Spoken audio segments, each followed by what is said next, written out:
Hi, welcome to another edition of the Sean Show. Today we have a very special guest, the author, kid author of My Mama Made Me Do It. You get it on Amazon. It's Dwayne Ben Sylvester. Welcome to the program, Dwayne. How are you feeling today? Thank you for having me. I'm feeling pretty good. Feeling pretty good. Can't complain. The reason I had to get you on because you wrote this book called My Mama Made Me Do It. And Yeah. I think that's a great starting point. What did your mama make you do? Okay. So, obviously, she made me write this book right here. Yeah? 60 pages of pure, unfiltered Ben. It all started in a Trini Extra Lessons class session. Trini Extra Lessons is kind of like an extra class that my mom has organized where me and some of my younger cousins and friends we do math, science, life skills, sort of just extra stuff in addition to schooling programs. Yeah. Uh, and one of the classes that we had was a business class, and my mom wanted each of the kids to come up with an inexpensive product that we could try and sell. And then mom recommended a book, and it was like, you know what? I'm gonna have all y'all write a book about yourselves. And I was like, Mom, that is got to be single handedly the most unnecessary thing I've ever heard of in my entire life. But I still did it because I didn't have a choice. Okay. Um, so after a lot of arguing and a lot of procrastination, the pandemic hit, and I was faced with a dilemma. So normally, my mom does not allow video games or TV during the week, and I love playing video games. So I was like, Mom, okay, here's what I can do for you. I'll write a chapter a day or a chapter a week. Right. You give me access to video games. During the And week. yeah, it's during the week since it was a pandemic, and I would finish school a lot earlier. So I I I, I played the cards I was dealt, and we got a book out of it. So yeah, So, so this book, My Mama Made Me Do It, epitomizes that your mama made you do it. indeed. I think the next chapter or the next book should be My Mama is Still Making Me Do It. Actually, You know? no, that's a really good idea. Actually, Some of the chapters I find very interesting. The chapter that really stood out to me was actually chapter 9, the one about my village. right. Tell me about your village because you mentioned a lot of people in that village. Yeah, I have a very extensive support system Yeah. who will do anything to help me succeed.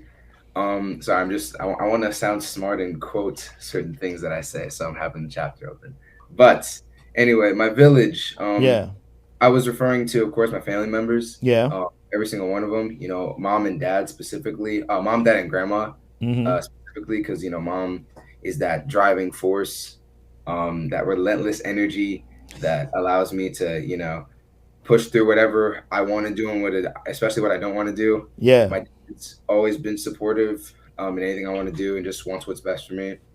And my grandma, she was kind of the main. My mom calls her like the chauffeur or the Uber driver, but she was the main coordinator for for all athletic activities in middle school and Mhm. all my concerts and for choir and whatnot. So, and then it's not just those three; it's everybody who made an impact on my life. All the compliments, all the pieces of advice from aunts and uncles and cousins, and just spending time with my family Mhm. helped me become the person that I am today, and will continue to mold me as I continue to get older. Now you mentioned your sister as the first one, and the part that stuck out, you said she pretends like she hates me. Yeah, yeah, Tell- yeah. See, I, what does a sister know do to make you think that? well, aside from the jokingly saying "I hate you," Yeah. there's always that healthy sibling rivalry, Uh huh. between me and my sister. Competing for whatever affection we think that our parents are giving us, when really they love us both equally, and it's just it's really fun. I think that she hates me mostly because one time I asked her to get me something out of the garage and she wouldn't do it. But Uh huh. that's fun. That's one little thing. It's cool. Um, but no, I don't think that she hates me. I think that she's highly competitive and just wants to bring the best out of me. Yeah. But also wants to, prove to mom that she is the best child, which sadly just isn't true. But it's fine. don't tell her this though. It's this. Yeah, Don't let. we won't. We'll block her from seeing this from seeing this episode. All right, Yeah, of course, of put a course. special block in there. Yeah. All right, Mr. Ben. So tell me some more now. And like I said, you mentioned a lot of people in your book, but Mhm. also in your book, one of the things that I found interesting was how you actually, got into the play at the school where you played the baker, Yeah. right? Now, Yeah. it seems like a lot of stuff you wrote about in the book. It's like your first time trying it because it was first time you tried like the trumpet. You said, and you liked how it sounded like elephants. You like elephants like that? Elephants make pretty cool sounds. So Yeah. I was trying to emulate. Don't. That's not how you play trumpet. Unfortunately, you don't just make random elephant noises. So Right. I learned that quickly. But it was. I was in fourth grade. I just like messing around with the trumpet. It was fun. Mm-hmm. Yeah. So tell me some more about that experience being the baker in that school play. Yeah. Sure. So, it all started around the January. I want to say. Uh huh. Um, I'm a water polo player, and water polo is a fall sport. Yeah. So there's that winter cutoff, and I don't really participate in any winter sports besides swimming, but I wanted to take a break Okay. from sports just to, get my grades situated because junior year was really important. Had to keep those grades up to, Yeah. send off to college and whatnot. But that's a entirely different discussion, college. But yeah, my friends were like, "Hey Ben, we're doing Into the Woods this year. That's a show. That's the show that we did. That's the name of it." And Yeah. they were like, "You should try out, man. I think you would." Every single person that I talked to was like, "Ben, you would be great in the show." I was like, "I don't know, man," but like, eventually, my hand was swayed because I remember I promised my director that while I was here, I would give him at least one show, because Mm-hmm. I would perform back in middle school too. Yeah. I took a slight break to pursue athletics, and then we came back to the stage. Mm. But anyway, I tried out. I wasn't really thinking anything of it. I originally auditioned for two smaller roles, and then I got called back for the lead role, Mm. which was a surprise to me because I was fine with any role that I got pretty much Just put me because in. yeah, just put me in, coach. But yeah, I was interested right after I got called back for the league because I was like, oh wait, Mm-hmm. this just got very interesting. Um, so yeah, I went back. Callbacks were great. I met all the people in the GDA, the Gonzaga Drama Association. That's the theater group on campus, Okay. and everybody was super nice. Made a lot of new friends, and then one day I remember I was at the gym and the cast list had got sent out officially because like callbacks had finished and everything, and we were all just biting fingernails, just trying to figure out what was going on. And then I Yeah. got that email, opened up the phone, and I saw that I had secured the lead role in the Hope cast. We had double casted, so there was the Wish cast and the Hope cast. I was the lead in the Hope cast. Okay. But tell me some more now, Dwayne, Ben. Which one do you prefer to be called, Dwayne or Ben? Ben. My dad's name is Dwayne, but my Okay. name is also Dwayne. I'm Ben. Okay. Yeah. Okay. And what do they call you at home? They call you Ben or Dwayne? They call me Ben. Mm. They call me Benjamin when they're mad at me, and yeah, yeah. And my sister calls me idiot, but like that's a different That's a whole conversation. different relationship. Yeah, that's another podcast. That's another one. Yeah. All right, it sounds fair enough. All right, let me see what's going on here now. So I got some more things I got to ask you because there's something I want to do with you. Coming towards the end, I want to see how you view mom and dad. That's why I have you brought the shoes. You have the shoes. Let me see the shoes out. Yeah, I got You the brought the shoes shoes. right here. All right, good, good, good. All right. So in the book, you described your trip to Trinidad. Yeah. What was the main thing that stood out to you from that trip to Trinidad? Um, that's a good question. So, one of the main things that stood out to me was just how much time has passed. Hmm. Uh, like my very first trip to Trinidad, you know, I was wide-eyed, I was just a ball of energy, just happy to be there, Yeah. doing my own thing. And when I went back, I was still super excited, right? But I just felt like I had missed so much of just my family in Trinidad. Like I made a conscious effort. I told myself for the trip that I wasn't going to use my phone.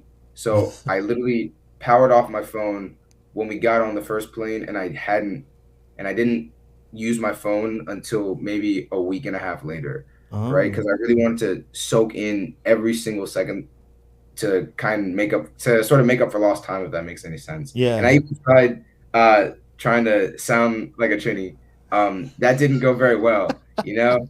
Being raised in the States, it was obvious that I was trying too hard, but I had fun either way. You were Uh, trying to be a Trini.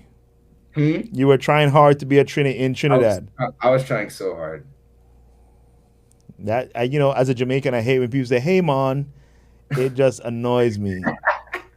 Yeah, luckily I was with my family, so I didn't get any hate, but like it was all love. It was all Yeah. love.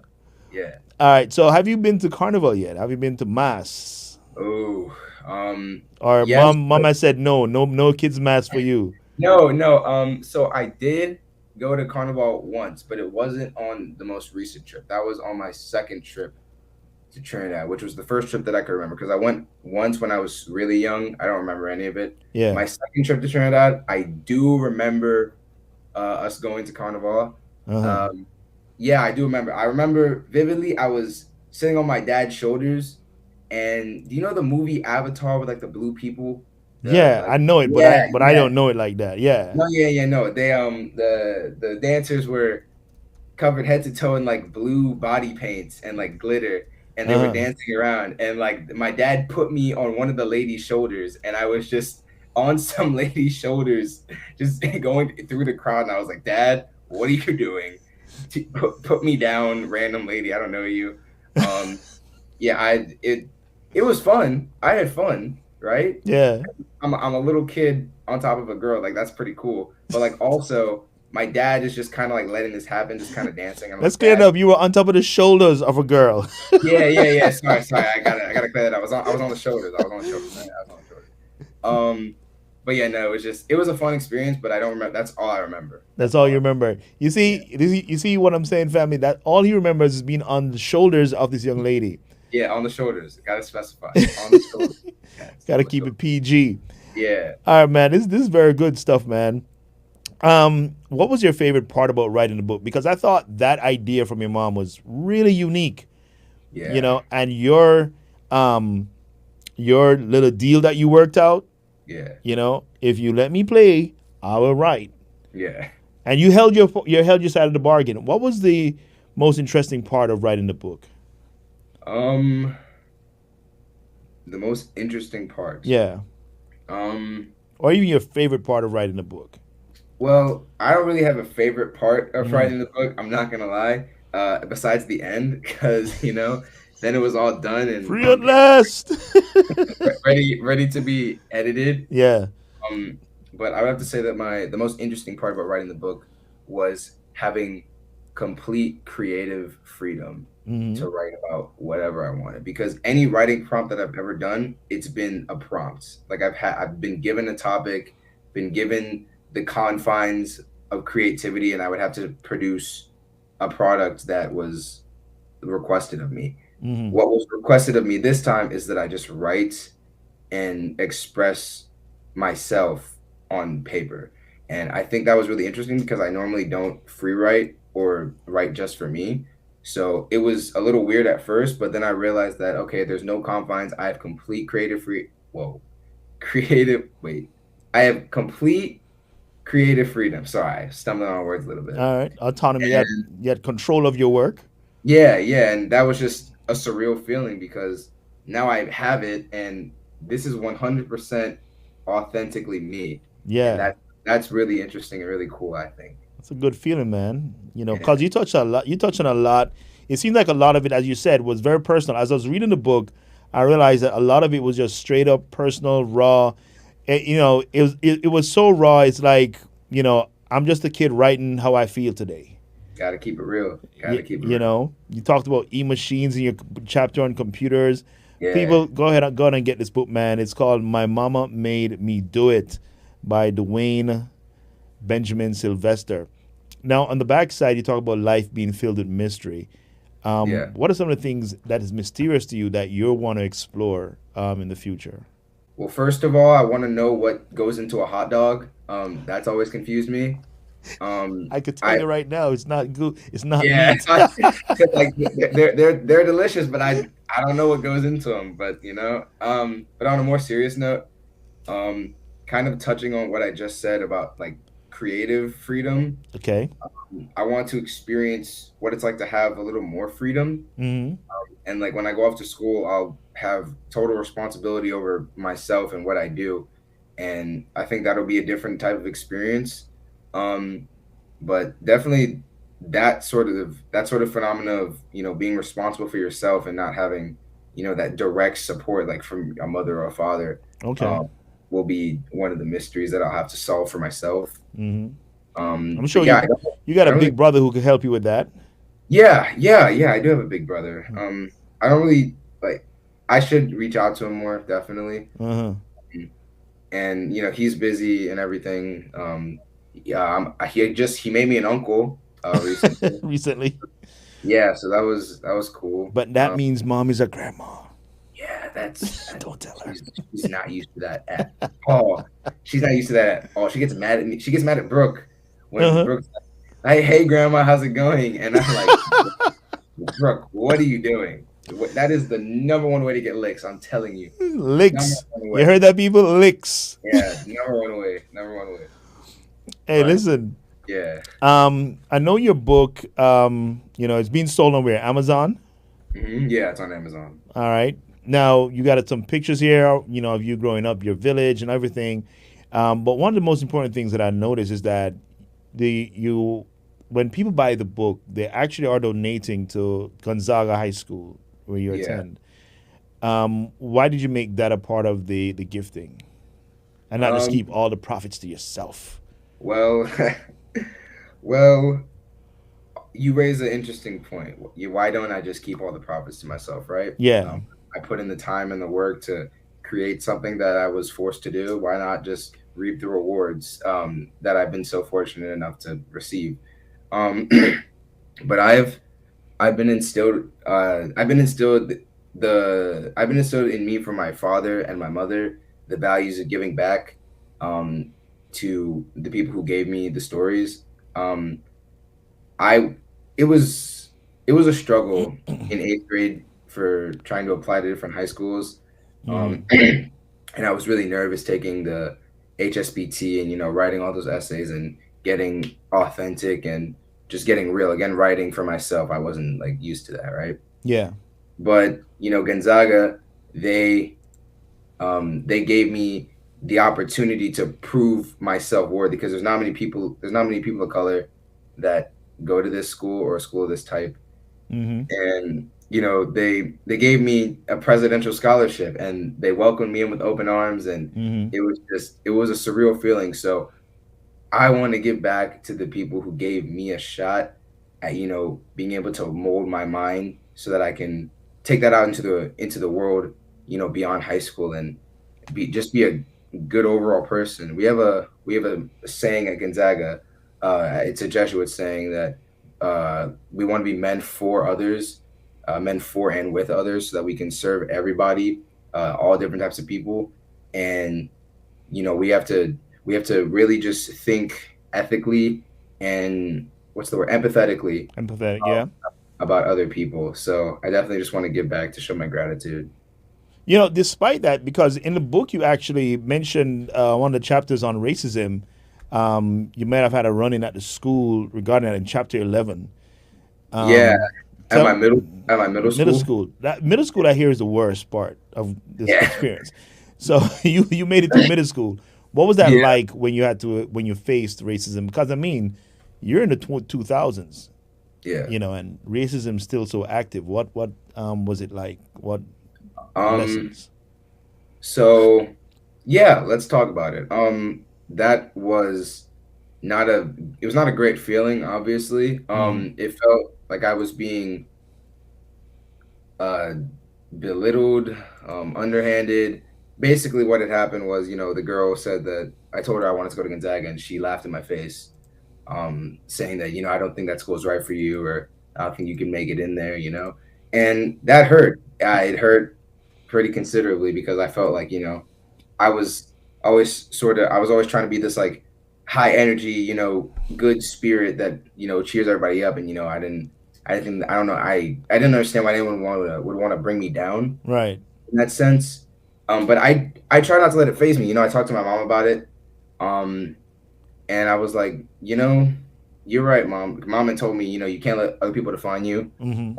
You have to just keep pushing through and, in a sense, prove them wrong, but, but prove them wrong without proving them wrong. You know what I'm saying? Yeah. She don't want me to like toot my own horn. Yeah. Yeah, she's always been good about keeping me in check. But yeah, I it was a unpleasant feeling, but it was sort of motivation to push forward Mm-hmm.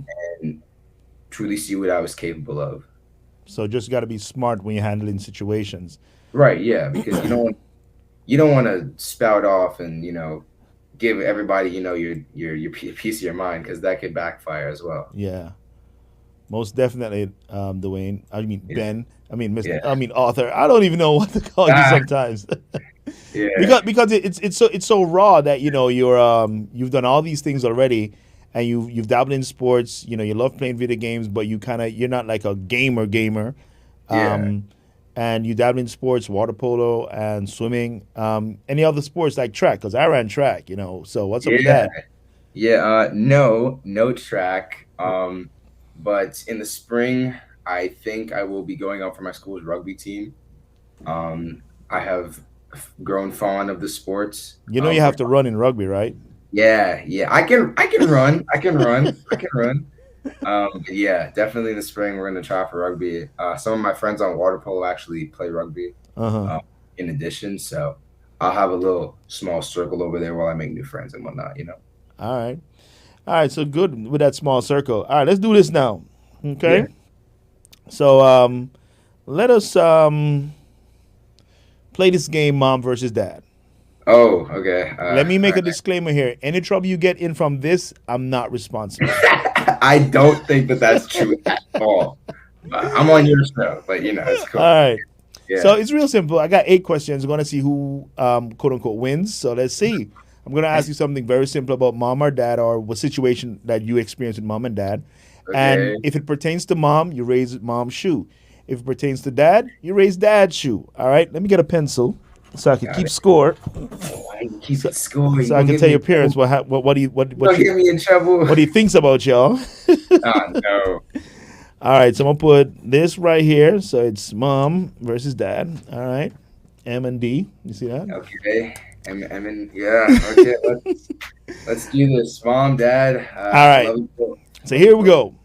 go. Yeah. It's like 8 questions. All right. So who says no more, mom or dad?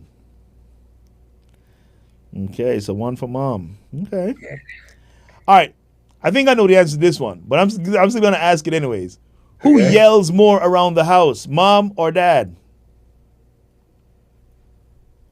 Oh, so that was dad first. Dad says no more, and mom yells more. Yeah. Dad says no lots, and Yeah, mom.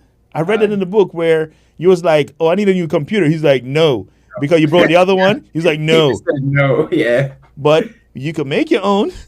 Yeah. He said that, and then I went to go talk to mom, and she said, "Yeah, let's do it." Yeah. So Okay, definitely, dad yells more, but mom. No, sorry, dad says no more, but mom definitely. yells. Okay, Yeah. Yeah. that that is just like no, and Hmm? mom is like, "Boy, get you." Yeah. Yeah. Yeah. Got you. Precisely. Yeah. All right. So who is the better cook? You're gonna get me in so much trouble. Come You're on gonna get now. me so Let me much see trouble. that shoe. Let me see that shoe. Okay, I won't say it, but he did see it. All right. Now, I think you mentioned this one in the book, but I'm still going to ask you who runs the household? What are these questions, Who man? runs the. I read your book, man. Who runs the household? All right. It's in the book, so you know what I'm It's in saying? the book. It's in the It's in the book. book. People, You're right. it's in the book. All right. So be sure to go get the book. My mama made me do it. We still got 4 more questions by Dwayne Benjamin Sylvester. How much is the book on Amazon right now? It's like I believe it's 9.99. $9.99. Yeah. All right, that Quick ain't too little bad, $10. people. Yeah, quick little $10. Go get that book, man. Support Gonzaga School and support the young man and his ventures. Yeah. All right. All right. Here's a fun one. All right. I think I know the answer to this one. Who has the more embarrassing laugh? Embarrassing laugh. Oh, that's Yeah. going to mom. I'm not even saying that boy. That's going to mom. That's going to mom. That's she knows it too. She knows it too. Maybe she thinks that her laugh isn't that bad, but it's bad. It's bad, guys. It's bad. I know. I know I've heard it before. All right. Yeah. So, Yeah. who is the better driver, mom or dad? You I I like having a head. I don't know about you guys, but I like my head attached to my body, you know? All right. So, who's the better driver? Who's the better driver? Yeah. All right. It's still tied, 3-3. Okay, yeah, yeah. Let's see now. All right, here we go. Who has more shoes? Who has more shoes? Yeah. I honestly don't know the answer. Actually, no. Mom definitely has more Mom got shoes. more shoes. All Yeah, right. mom likes shoes. Yeah, yeah. So here we go now. Final one. See if it's a tie, or I'm gonna have to make up a tiebreaker question. Who tells the better jokes? No, that's dad. No, that's dad. I'm not even trying to keep it tied. Yeah. Dad is just the funniest dude. That was he's the funniest dude. Yeah, he's the funniest dude. All right. So here's a tiebreaker. Tiebreaker. All right. So dad says no. Mom yells around the house. Who would be quicker to give you licks in a bad situation, mom or dad? This is an age-old question that I've been wrestling with Who since gives? I was a wee lad. Um, okay. The quick to give licks. Yes. I'm gonna say dad on this one. I'm gonna say dad, and here's why. Yeah.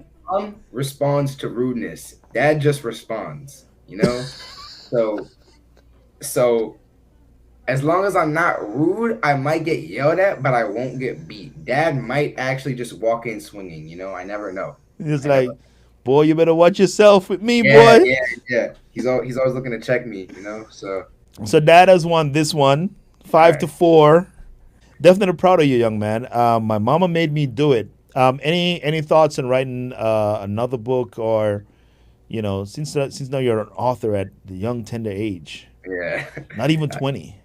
Author is a big word. But um another book, it's it's a possibility, I think. It's Okay. definitely possible. I don't have much to write about right now, but maybe in the future with a little more experience, a few more years under my belt, Yeah. we'll get a sequel, you know? Mm. Get a little sequel going. All right. So you see, I just got a text from mom because she's hearing us. Oh, The Kindle is $9.99 and the actual book is $12.99. oh, okay, cool. All Yeah. right, so go get it, people. $9.99 or $12.99. Go get it on Amazon or wherever you read your books. Go get it right now. It is My Mama Made Me Do It by Dwayne Benjamin Sylvester. All right, Dwayne. I mean Ben. Oh, I should have asked you that one. Who handles the finances? Mama. Oh, I don't even need to answer that question. I think you know the answer to Yeah, I that think one. I know the answer to that one. That would bring us back to a tie. All right. Yeah. So, nonetheless, though, Ben, it's been a pleasure talking to you. And I appreciate, the time that you spent, and keep up the good work. You're doing a good thing with the book. The things that you've actually laid out in the book, very easy to read, very easy to follow. This took me like not even a whole day to read because it's so small, man. These are the types of books I like. I, Yeah, yeah, it's the same here. Same here. I don't want this big old book. And to think you wrote it because you wanted to play the video game. Right. Man, that is amazing. Well, I Amazing mean, young man. it was more than just the video games. It started as the video games, but Yeah. as I kept writing, I wanted to kind of make like an escape for kids who were dealing with similar stuff that I was, you know? Okay. Like Caribbean parenting is not easy. It's not fun at times. You heard But that, then again, people? it is fun sometimes, you know, It's not but you easy. know, you just have to you have to find ways to direct your energy. And this book eventually became sort of that. It became a big journal. Yeah. um and I think that's what makes it so great. It's like you have someone else there who understands you, and who kind of is living kind of similar situation. You get to hear a different perspective on how they Mm. handle certain situations. So I think I don't want to call my book an inspirational piece, but you know, if you read a couple pages, you might know how to handle getting out of your next uh, altercation with your mother. So yeah, Write a book, it'll calm her down. yeah. All right, Ben, it's been a pleasure, man. Thank you for sharing all this fun stuff with us, and we wish you all the best, in your college decisions and in your future plans, and continue to inspire everyone around you. Thanks so much. Uh, Appreciate you guys.